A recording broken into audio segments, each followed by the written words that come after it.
তো আমার হাজব্যান্ডের নাম করে এই প্যাকিংটা করে পাঠিয়েছে একজনের হাতে থেকে, কিন্তু আমি ওপেনিং করেছি। আমাকে বলছে না তুমি এটা ওপেন করো।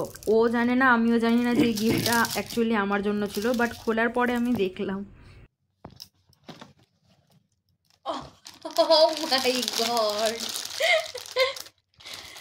Thank you so much ma'am, অনেক অনেক অসংখ্য অসংখ্য ধন্যবাদ আপনাকে। অনেক সুন্দর কালারটা, শাড়িটা অনেক সুন্দর, মানে আমি ভাবতেই পারিনি এত সুন্দর একটা গিফট আসবে আমার জন্য। অনেক অনেক থ্যাংক ইউ আপনাদের দুজনকেই। খুব সুন্দর হয়েছে, আমার খুব পছন্দ হয়েছে শাড়িটা। Thank you so much. আজকে আমি খুব খুশি এই সুন্দর একটা গিফট পেয়ে। তো আমার হাজব্যান্ডের যে খুব প্রিয় স্যার অ্যান্ড ম্যাম আছেন কলকাতায়, তো ওনারাই আমার জন্য এই গিফটটা পাঠিয়েছেন। তো খুব খুশি, তো তোমাদের সাথে আমি শেয়ার করলাম। দেখো একটা শাড়ি আর একটা পেটিকোট রয়েছে।